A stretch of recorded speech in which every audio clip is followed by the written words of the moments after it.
Flasim më gjithësisht për historinë e luftës. Sot nesër dhe pas nesër, gjatë tyre 3 ditëve 5, 6 dhe 7 mars, shënohet pra edhe epopeja e UÇK-s, data simbolike, data kur do të mbahen gjatë në mend pra për historinë e Kosovës. Një kthes që i dha pra një tjetër dimension luftës së Kosovës dhe sigurisht për këtë ku ka më mirë se të flasësh me vetë personat pra që kanë qenë mund të them në vijën e parë të frontit dhe kanë përjetuar pra më nga afër çështjen e luftës. Do të na tregojnë edhe më gjithësisht për gjitha ato, për kronologjikisht pra si ndodhi, si shihet sot, a janë përmbushur realisht ato idealet për cilat kanë luftuar ndër vite.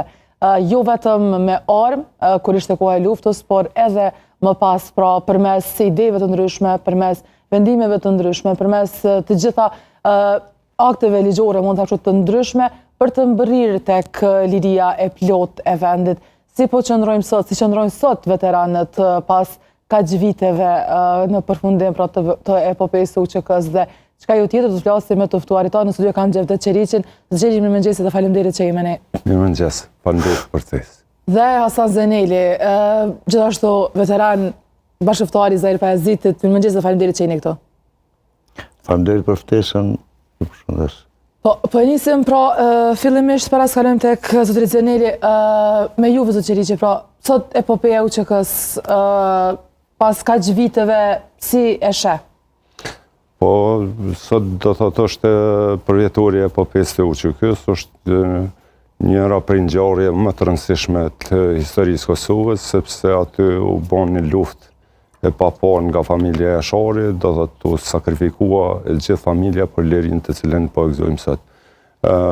Prej përfundimit luftës do të të kemi pasë ka do të të përparimet dhe ka të avancime dhe sot e kemi edhe shtetin tonë, i kemi institucionet tona, mirë po fatkeqësisht nuk është ajo e arritura të cilën e kemi prit ne, por po besojmë që në të ardhmen do të punohet më shumë në këtë drejtim, sepse është bën një sakrificë e këtij populli për liri, edhe është derë shumë gjak që do thotë me u ndërtu, me u zhvillu ky vend, me përparu përpara, edhe e kemi obligim secili qytetar, në veçanti institucionet e Republikës Kosovës, që me punu sa më shumë për do thotë për qytetarët e këtij vendi.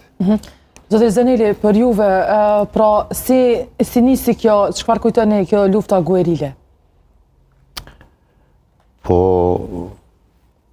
lufta guerile filloi jo nga ne, por filloi nga të parët, pra lirisht mund të themi se ishte një domosdoshmëri kjo luftë, duke pa se në Kosovë bëshin burgosje masive të shqiptarëve të pafajshëm.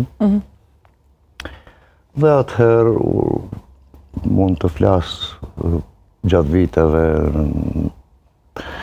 88-89 filloi edhe organizimi i grupeve të para guerile që quheshin Qeta e Llapit.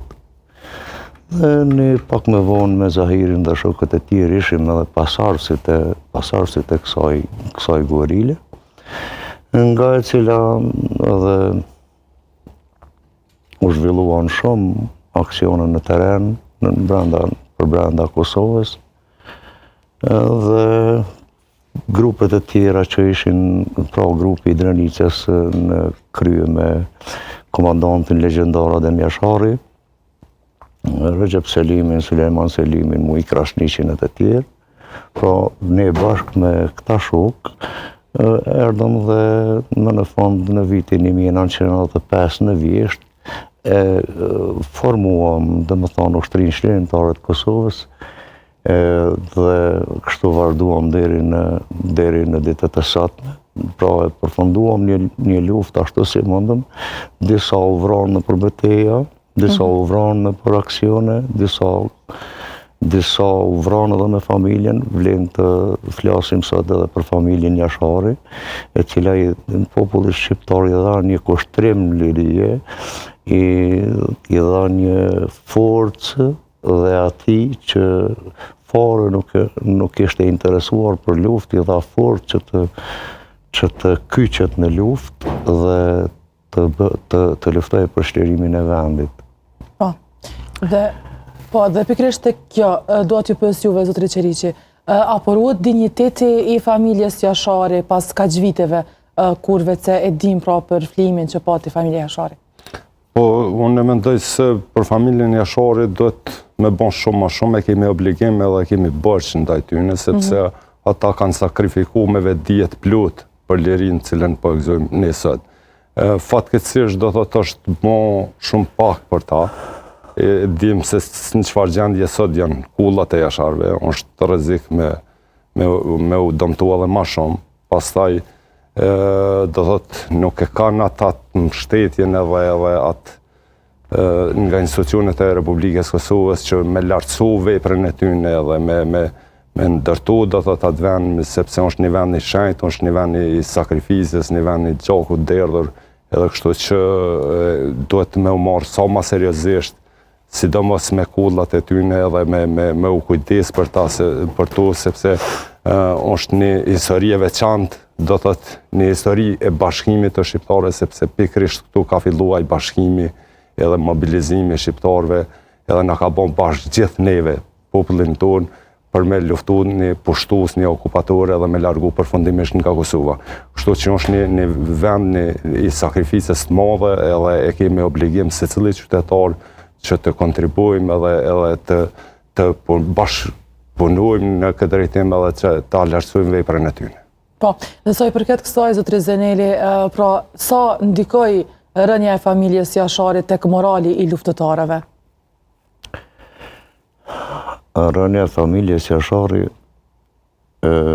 ka pas një hunë të madhe në mbar popullin shqiptar, sepse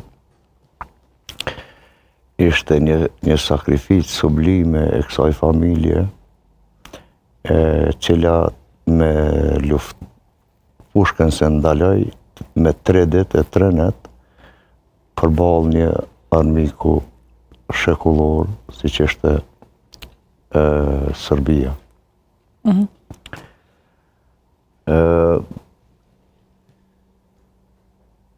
Diku në vitin 1999, në rrethana lufte, u formua edhe Akademia e parë ushtarake në fshatin Aqharev të Drenicës, ku në kuadër të saj u formua trupa ushtarake Hamz Jashari, nga e cila edhe lindi kjo ide e manifestimit pra të 5, 6 dhe 7 marsit. Pra në rrethana lufte, dikun në lagjen e lushtakëve, u mbajt Akademie parë kushtuar familjes Jashari, Zahir Pajaziti dhe herojve të tjerë. Dhe që nga atëherë ka filluar të shënohet 5, 6 dhe 7 marsi, pra kur sot flasim për epopejën e ushtrisë qeveritare të Kosovës, vlen të përmendet se themeluesi i saj ishte luftëtari i lirisë i orëve të para, zoti Dibran Fylli, i cili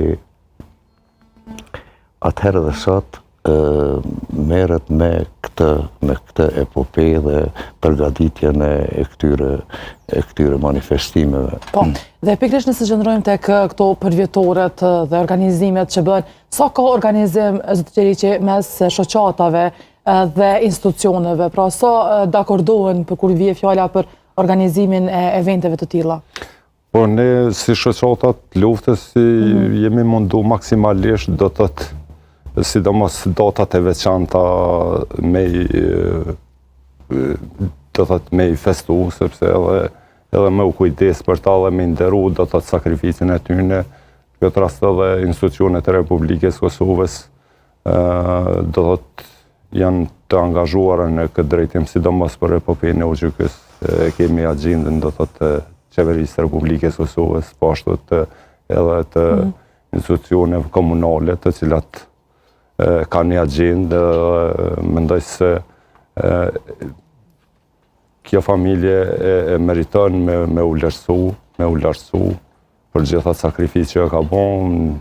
Fatkeqësisht këtë kohën e fundit po mungon një bashkëpunim i shoqata vdolën nga lufta me institucionet, në këtë rast me qeverinë e Republikës Kosovës.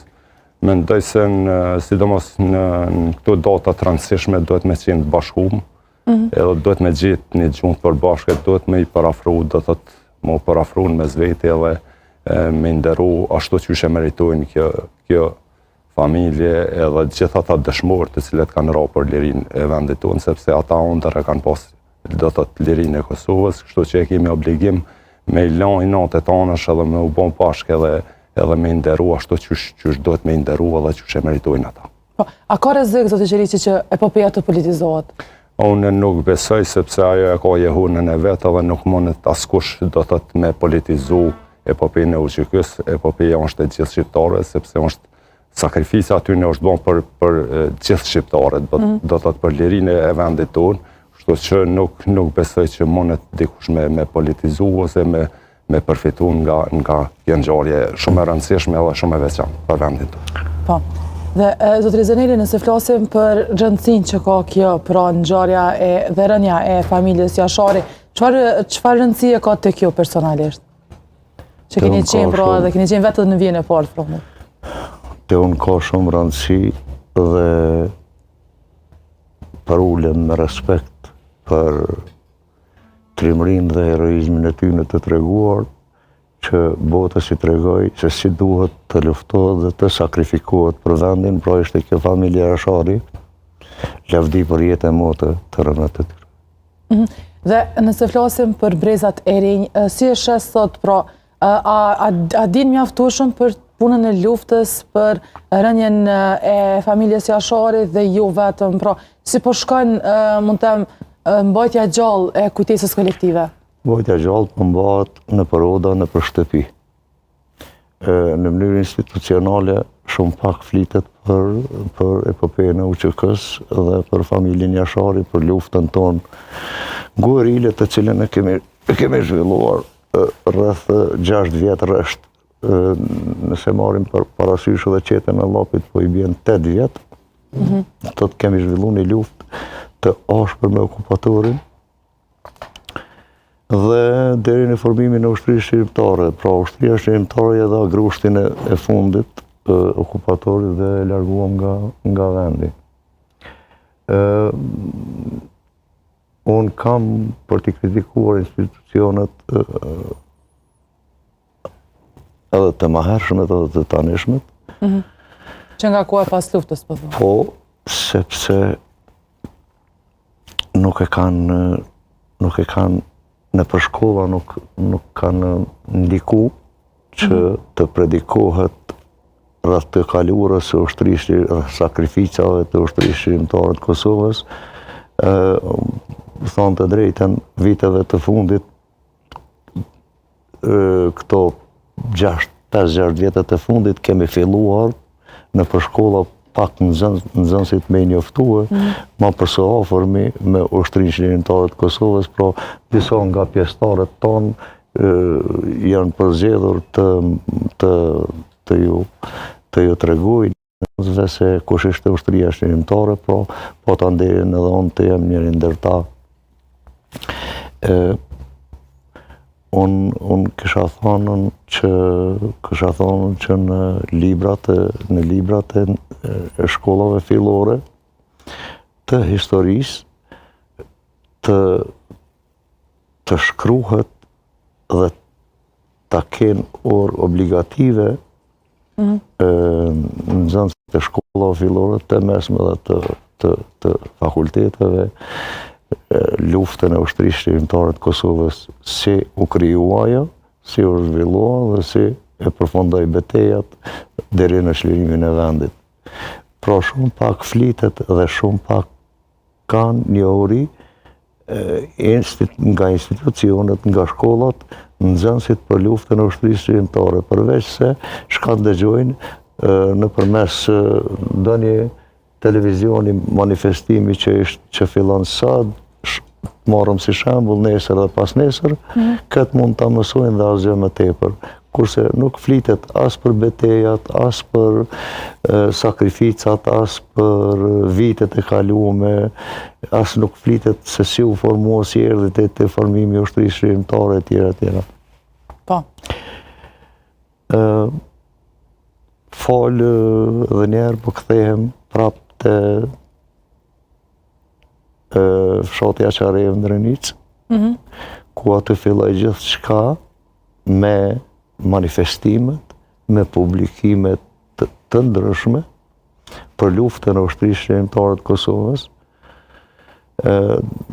kur atëherë filluan rrethona lufte edhe pse thamë më herët ishin të rrethuar si ishin larg me një distancë me forcat militare serbe, ata e realizuan një akademi me 6 mars të vitit 1999, kushtuar rënjes heroike të familjes Jashari, Zahir Pajaziti dhe heronjve të tjerë. Po. Zotri Qeriqi, nëse mbesim të kjo, i përmendi pra edhe Zotri Zeneli disa nga problemet që i shesit rrugës, pra mungesën në shkolla, që të nisë pra një arsimim më i hershëm i fëmijëve lidhur me të kaluarën. Sa janë të përfshirë sot pra fëmijët në çështjet organizative të këtyre eventeve përkujtimore që mbahen ngjarjeve të tilla historike?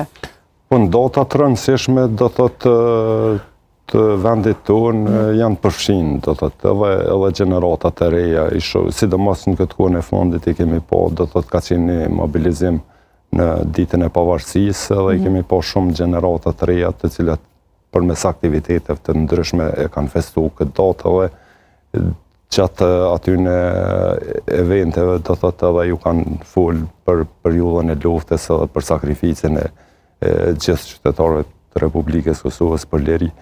Fatkeqësisht në institucionet, do thotë nxënësit mësojnë shumë pak, pjesën më të madhe duke ju falenderu juve si media, do thotë gjeneratat e reja janë duke kuptu se çka ka ndodhur gjatë periudhës luftës, sepse tekste shkollore pothuajse shumë për luftën tonë çlirimtare, gjë që do dojë sidomos tash, edhe pse jemi shumë e vonesë të ndërmarrin hapa, sidomos Ministria e Arsimit edhe organe tjera përgjegjëse që do thotë me u përfshin në historinë e re të Kosovës, do thotë lufta çlirimtare, gjithë ajo sakrificë që është bën, sepse është bën një sakrificë e jashtëzakonshme, përmendi edhe generali, sepse i kemi shumë dëshmorë të cilët kanë rroj, kemi rreth 12.000 civil, i kemi rreth 1.400 fëmijë, kemi të burgosur në torturume deri të debimi, që është shumë e rëndësishme generatat e reja me kuptu se çfarë sakrifice është bën për lirinë e tyre të cilën po ekzistojnë sot. Si mund të bëhet një gjë e tillë? Pra po thua që duhet ndërhyet fillimisht tek arsimi, Zotri Qeriqi? Duhet një vullnet, kanë edhe obligimin institucionet e Republikës Kosovës me marrë ma seriozisht edhe do thotë me i përfshin tekstet shkollore edhe me ju majt ligjërata nxënësve për gjithë këtë sakrificë që ka ndodhur për vendin tonë.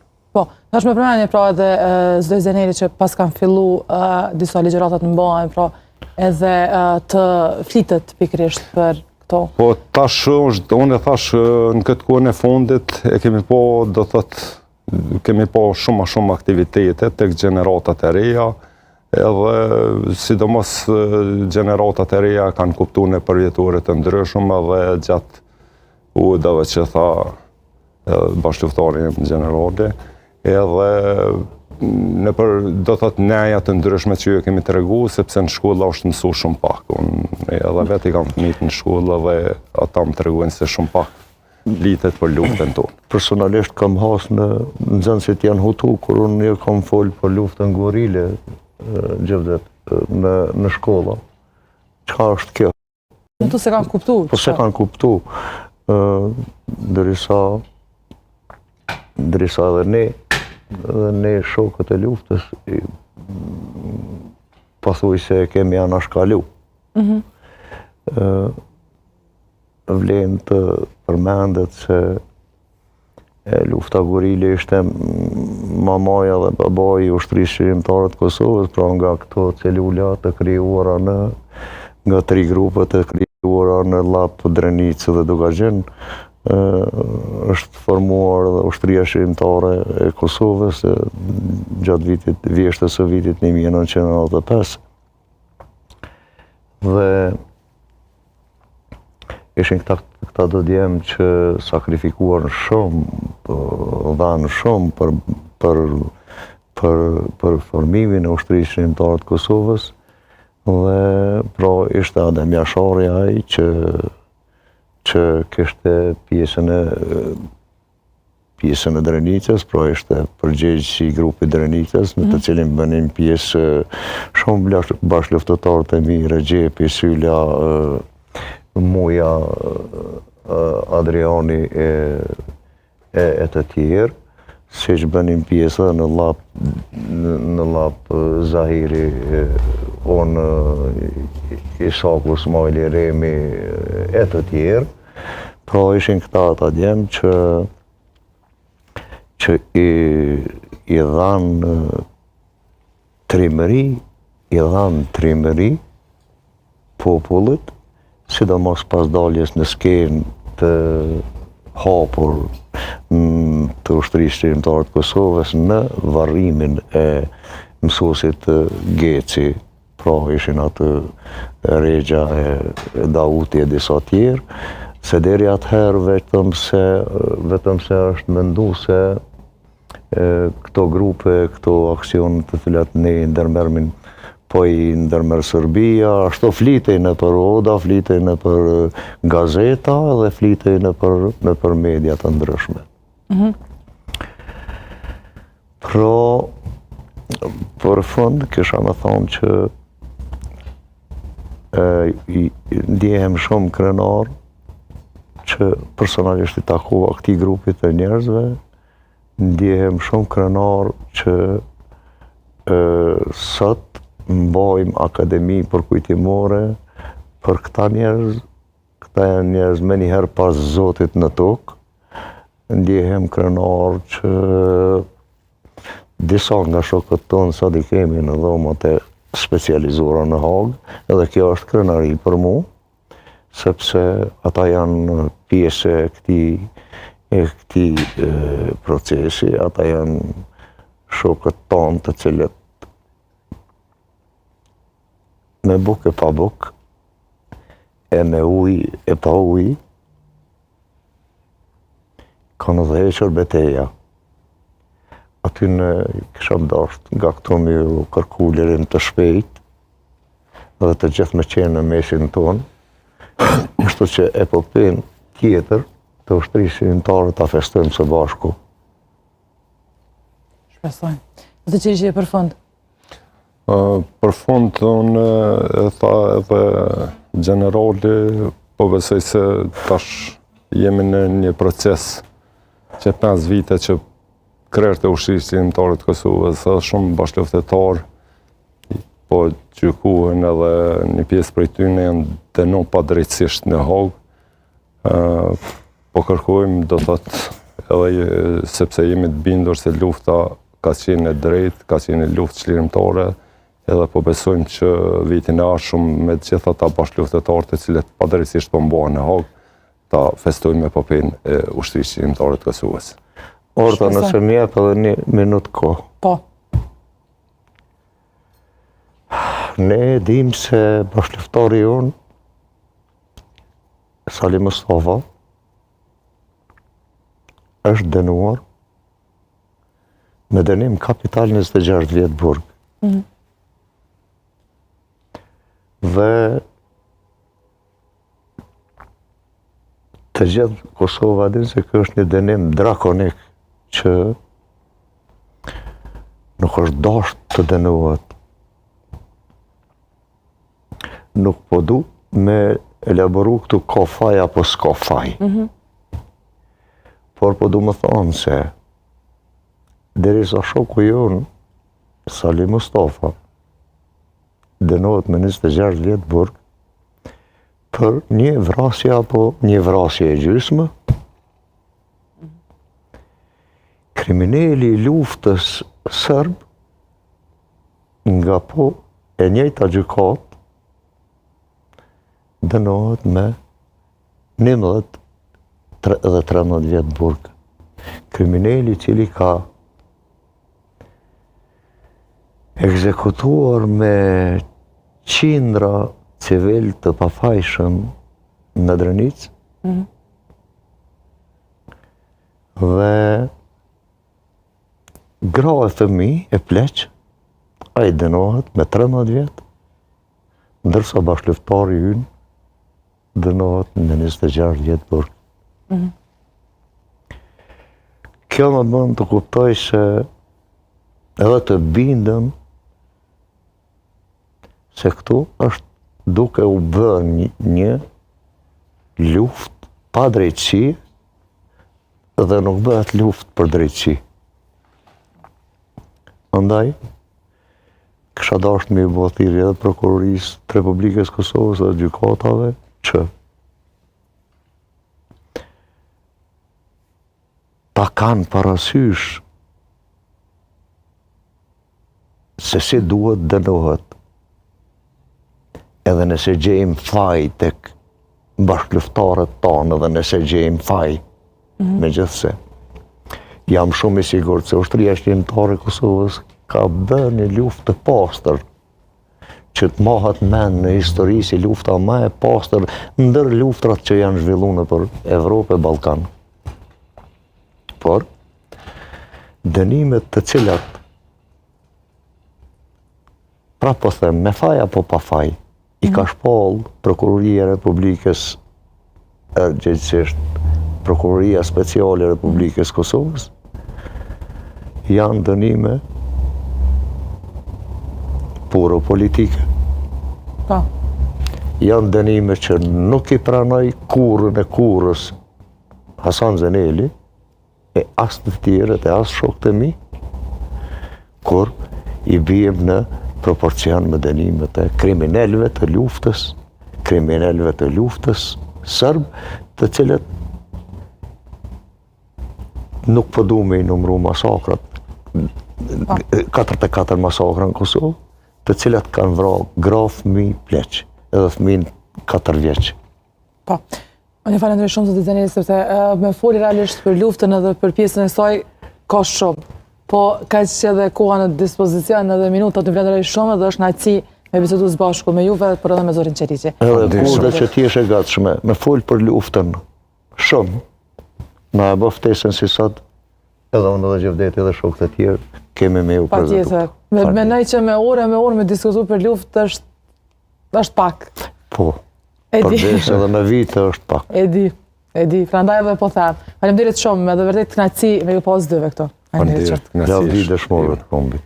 Dhe të dashur miq, me kaq do ta përfundojmë edhe ditën e re, emisionin e sotëm, sigurisht duke u lënë tutje me zhvillimet, me aktivitetet e shumta që do të ketë gjatë ditës së sotme, manifestimet e ndryshme që do të bëhen për nder të epopesë së UÇK-s, seancat të cilat janë paralajmëruar në kuventet komunale, por jo vetëm pas pak minuta do të fillojë edhe mbledhja solemne e Qeverisë së Republikës së Kosovës lidhur me epopejën e UÇK-s, pastaj vjen edhe seanca e kuvendit, e gjitha pra sot një seri aktivitete